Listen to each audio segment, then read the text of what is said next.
Hey, JB, looks like we have a few thousand pounds of iron right here. Yes, we do. What in the world is this? Well, this is the General Motors 50th anniversary car that they built for Buick division. Okay. Buick was a very powerful influence in the hierarchy at General Motors for many, many years. Right. And the people at Buick wanted to do a noteworthy car for their anniversary. Okay. General Motors agreed. Buick kind of got carried away, Okay. to say the least, and so they took a 53 Roadmaster Coupe and turned it into a convertible. And in so doing, they made a number of styling changes. They added a lot of different trim that, for instance, a Roadmaster convertible wouldn't have. And in doing so, they created what some people believe is one of the prettiest cars ever built. Now, being a Roadmaster, is it Yes. true to form having kind of a longer hood? Yes, almost all Roadmasters Longer had wheelbase? bigger engines, and so they required a longer front end and a bigger hood. Yeah. And yes, clearly the Roadmaster series, although they look somewhat like the Supers of that same make, Okay. were at least 6 to 8 inches longer because they had a bigger engine. Okay. They had almost everything from the cowl forward is different on a Roadmaster as from, for instance, the Super that looked a lot alike, Yep. but was completely different in terms of equipment. Okay. It had a bigger engine, had all of the mechanicals on it were different, with a few exceptions. And the cars were made by an aftermarket company Oh, really? near General Motors. If you can, this is really one of the major contributions. They took this quarter in a stock car, let's say, would come out straight. Yep. They cut this and swooped it down. The door likewise has to follow that line. Okay. Had to make up all this special trim, and then they cut the car down Oh, okay. to bring it down to make it look more rakish. And in the process, they created the need for completely different convertible top, different trim. The windshield is a standalone item. If you can see this in the picture of a Roadmaster. Roadmaster would be another at least 3 inches taller. Wow. And so all of those modifications created a lot of work for the original car, which of course requires that you have a pretty good knowledge of the cars to restore them. And we've done a number of 53s and 54s. So we actually make reproduction parts for the cars, a number of parts for people who are restoring them at another location. Wow. This dashboard looks really great. That's the dashboards had these Dynocks, which were to suggest engine turning. Okay. We actually reproduced these from original NOS Dynocks and sell them to other Skylark restorers. Very cool. Mm-hmm.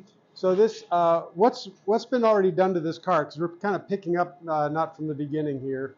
Well, the car was a California car. Okay. So it was actually pretty straight when we got it. Okay. It wasn't hardly any rust at all that I can recall at all. Okay.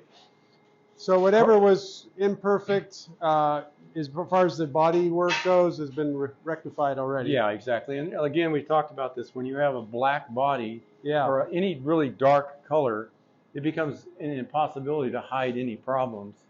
And as you can see, this car is obviously, the body work has been done extraordinarily well. Yeah. Especially in light of the fact that some of the fit up and the pieces on a 53 Skylark, remember, were not made by Buick. They're made by an aftermarket company. And so they did, let's call it pretty good work. But since the cars have become very valuable now, the standard is raised. And the things that were acceptable from the factory in the early days are now become unacceptable. Now, are things like this chrome side trim, are those unique, or are they? Yes, they are. Okay. It's only 53 Skylark, and we make those and we send them all over the world. Wow. We usually have a couple of sets on order. We have one on order right now. They're made out of stainless steel, and that subtle arc has to be integrated into the piece. Yeah. It's not flat like you might suggest. Yeah. It has a number of pins, and those have to be located according to the holes on the body. Oh so yeah, you can it draw all it has up to tight. match up. Sure. But that was part of the dressing down. A custom car in 1953 was a regular car with a lot of stuff removed from it. Okay. And subtle changes made. The top being cut down, the doors being cut down, and adding this swoop in it. This is called the Darren Dip. Oh right. And so Dutch Darren, who was a famous coach builder of Packards primarily, kind of invented this drop down because it makes the car look lower and meaner, and it adds a lot to it. It also means that this entire part of the car is all cut up, and all these attendant pieces have to be fashioned because it's not a stock car any longer. Right. One thing that caught my eye, I'm realizing, I was just looking in this inside this door since this panel's open. The hydraulics, and I remember hearing about hydraulic power windows, but yes, that's clearly what's going on here. I'd never seen that. Yeah, these are some of the first power windows. Remember, Buick was almost always ahead of the other divisions in General Motors and other companies because they had bigger budgets, they had more sales, more profits, and they had some of the best people in the world in terms of styling and that sort of thing. So they were always out in front, especially in this era. Clearly, the 50 Skylark really has no peer in any other manufacturer. Okay. There's no 53 Ford that can hold a candle to anything like that. Right. They're just in a different class. They're just in a different class all by themselves. So when we say bodyworks was done, you've already got even the inside, the floor pan. It's all in primer. In other words, it's that's dusty correct. And dirty right now, but that's just and that's correct. Part of the environment. It was red oxide. Okay.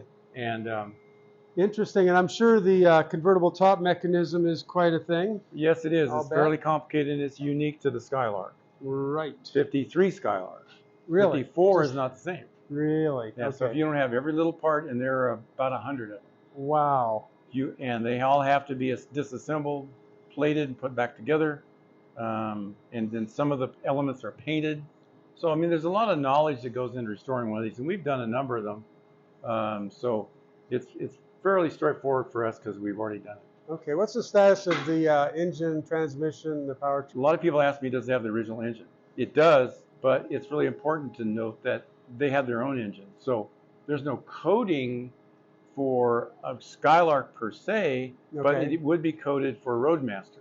I see. So if you look at the engine stampings, they have to say Roadmaster. It'll also have a 4-barrel intake and a 4-barrel. That didn't exist in the lesser cars like the Supers and the Specials. I see. So it's the only car that is coded that way simply because it got a Roadmaster engine with a 4-barrel. Okay. And in addition to engine, I see the lack of a clutch pedal down there on the floor. So that's these are automatic. They're all automatics. Okay. Right. And you're saying all the Skylarks were automatic? Yes, they were. Yeah. Wow. Okay. Yep. Exactly. And they had their own wheels and their own. Everything on this car pretty much is made for this car. Wow. So if you're missing something, that's why we got into the reproduction of this stuff, because it just doesn't exist. Yeah, I mean, obviously you have some spare parts for some things. Yeah, exactly, but very few. Yeah. And even this rear fender is completely different. It's not the same as a Roadmaster or a Super. It has this very wide opening here that is unique to the Skylark. Huh. The wheels are unique. The wheels, interestingly, the wheels on a 53 Skylark are actually a different wheel altogether than the 54s and later. Just remember, this wire wheel was sold on 54 Skylarks and then also on other cars in the Buick lineup. Wow. Okay. But these are a little bit wider. Huh. They're 6.5 rather than 6 like the subsequent years. Okay. So these are unique to that car. So what's where are we at in the process of this project? What's going on What we're doing now is we're putting it all back together, and then we're going to decide which things we're going to cherry pick among the various parts that we have. We have a lot of different choices because we've got so much in the way of. I mean, I must have 6 or 8 bumpers for this car. I see. So we're going to take all of the best of all of them, and then put it together. And as you can see, we're starting out with some pretty nice stuff. Yeah. All right, so JB, just to wrap up kind of a little detail on this 53 Skylark, Yes. you were explaining to me about the hub of the steering wheel. Yeah, when you ordered a 53 Skylark from Buick Motor Division, you were given your own identification plate, and it went in the center of the steering wheel. If you notice, this is a reproduction of that same center, and we got a stock center here. If you were one of the fortunate people to actually order a Skylark, and they were real expensive. Okay. Right? They were the most expensive car that General Motors built by far, much more than a Cadillac. Much more than a Cadillac. Really? Okay. And of course, they didn't sell a lot of them for that very reason. Yeah, right. Yeah, it wasn't But really. as a reward, Buick had these made, and each original owner only got to put his name in here. And when we do a car, we put the original owner's name in the same script, in the same spot. Interesting. So that they can, obviously they've spent a good deal of time restoring it, so they can have their own. So they get their name in it. They do. That's awesome. So it's, you could probably say custom, what does it say? Customized for? Customized for. Mm-hmm. And the new person could put their name in there. Yeah, you got that Skylark logo. Yep. And that It's really quite a beautiful antique thing. Buick, which I presumably 50 years prior. Yes. Well, you're going to have to keep us posted on this Skylark project. Yeah, a lot of it's done, and we're really encouraged. We got the motor rebuilt. We'll talk about that next time, and the transmission. Yeah. So very cool. We will stay posted on that. Stay tuned. All right. All right. Thanks.